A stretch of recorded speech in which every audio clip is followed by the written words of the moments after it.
Picture yourself at the edge of a high diving board. No matter how many times you've jumped off, you still feel those little butterflies before you take the leap. Why is it that no matter how many times we've done something before, we often feel that twinge of fear before jumping in? It's because fear is wired into who we are, but that doesn't mean it has to stop us from achieving our goals, because we choose a different path. And that is why the afraid don't get paid. Today, I want to talk to you all about shame.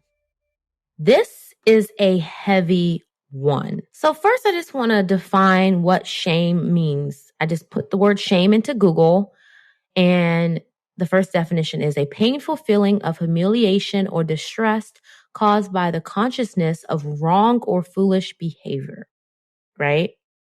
I wanted to define that for you all because a lot of my clients, when we talk about shame, they're like, I don't shame myself. I don't possess shame, as if shame is this icky, crazy, foreign concept. And I'm like, we have all dealt with shame. And so it's simply a feeling of doing something wrong or foolish, right? And then that repetitive, deep-seated feeling can turn into deep-seated shame. And so that's the funny thing about shame.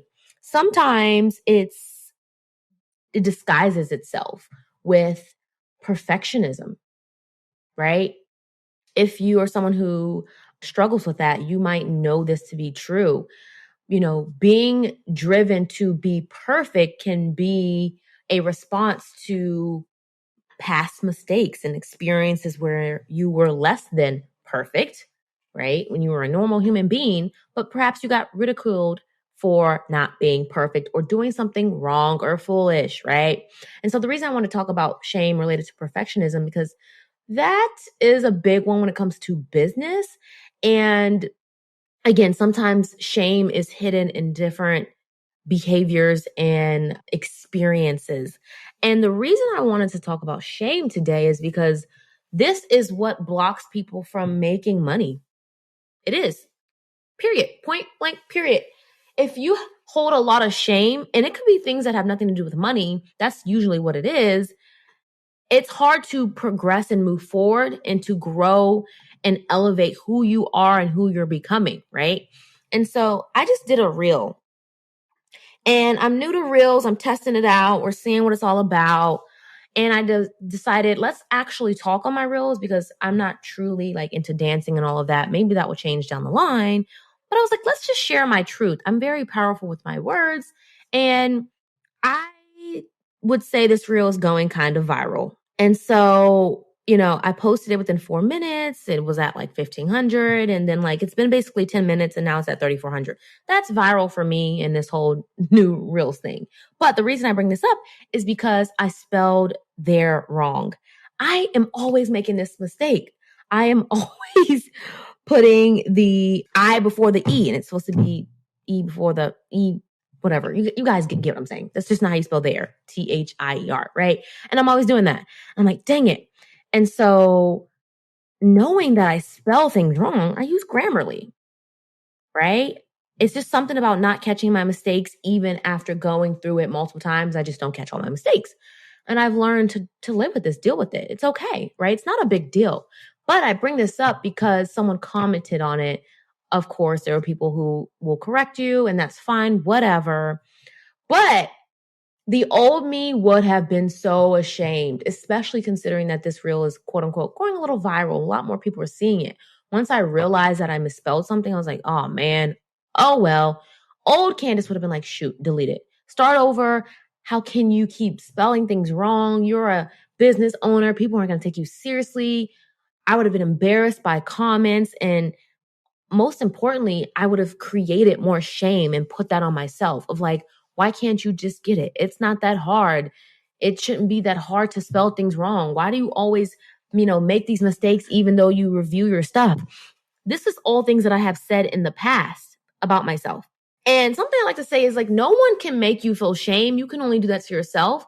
And quite frankly, a lot of us shame ourselves so much that we don't even realize how much shame we put on ourselves. And I just think back to this experience because it did affect me. It affected me from getting jobs when I was, I did social media content. No one wants to hire someone who does social media content and makes mistakes. Like, let's just be real here. And I thought, wow, like there really is something wrong with me. And I'm not dyslexic, but I do have some learning issues a little bit. But I felt shame because of that. Like, why me? Knowing how much I love being on social media and, putting myself out there, this is so embarrassing, right? Or another experience where I used to shame myself well until this year that I sucked at math, and that because I sucked at math and also people expected me to suck, I almost sort of let go of caring and I stopped caring. And so it was a self-fulfilling prophecy of like, you're never going to be good at math. How are you going to be good at finances? Right? When I first started my business, I was like, there's no way you're going to be able to do this. Like, you don't know anything about finances. No one taught me, right? I come from a family who was poor and did everything backwards financially and had little regard about it too. And so again, shame there. Shame and embarrassment for not knowing how to write my first check. Shame and embarrassment for not knowing what to do with the money that I was making, right? Shame, shame, shame.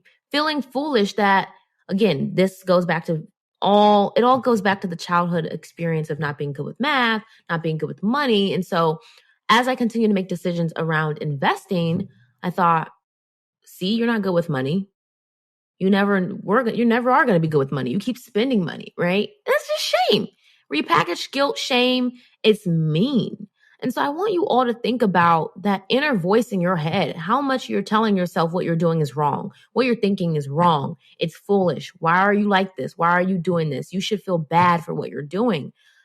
We don't need to shame ourselves more because this is what leads to spirals. This is what leads to inconsistency and showing up. It's because of the shame. It's because of the beliefs we hold about what we need to be doing and how we need to operate.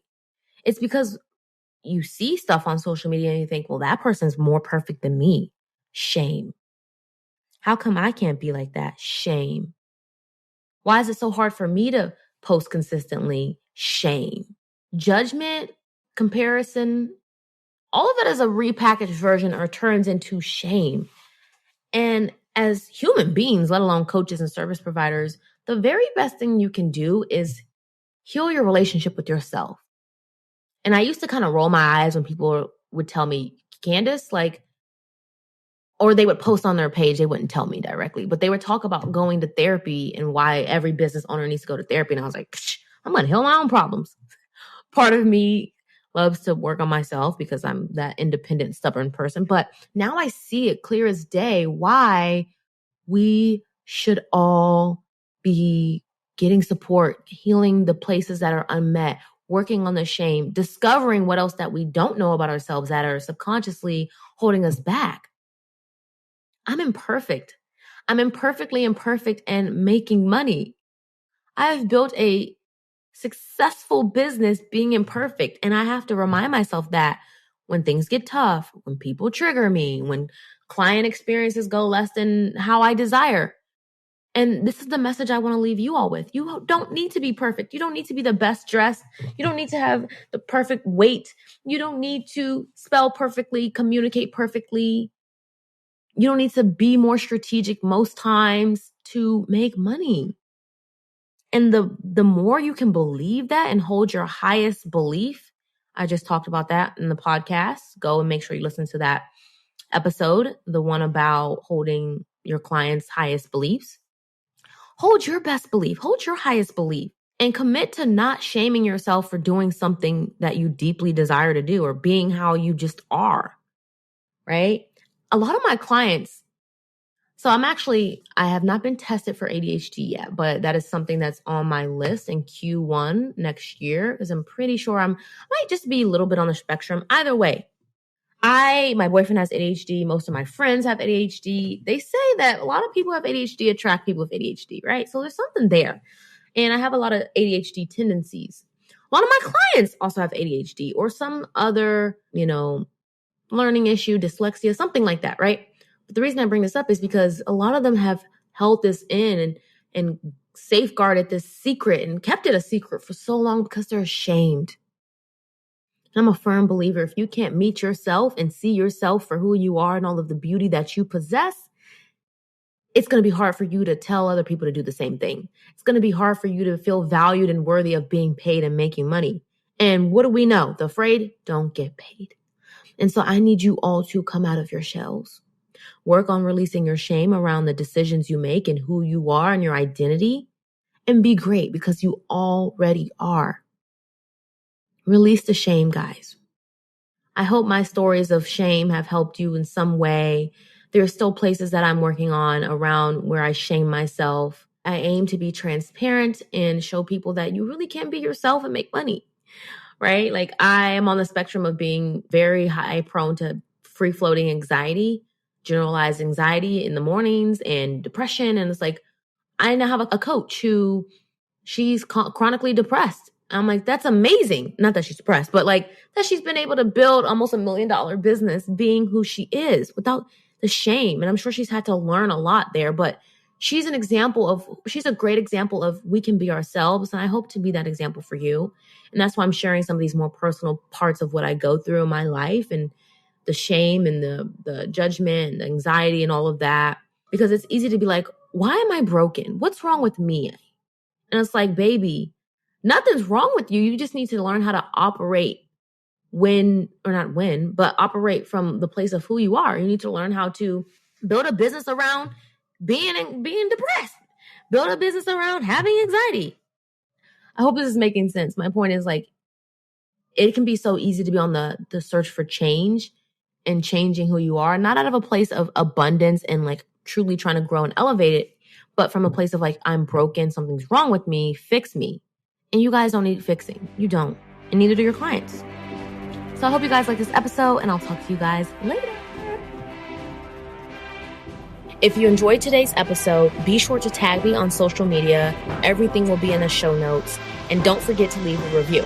And when you're ready, go ahead and visit me at www.candacechatman.com/workwithme to learn more about my private one-on-one mentorship, where I teach coaches how to make selling more effective, efficient, and fun.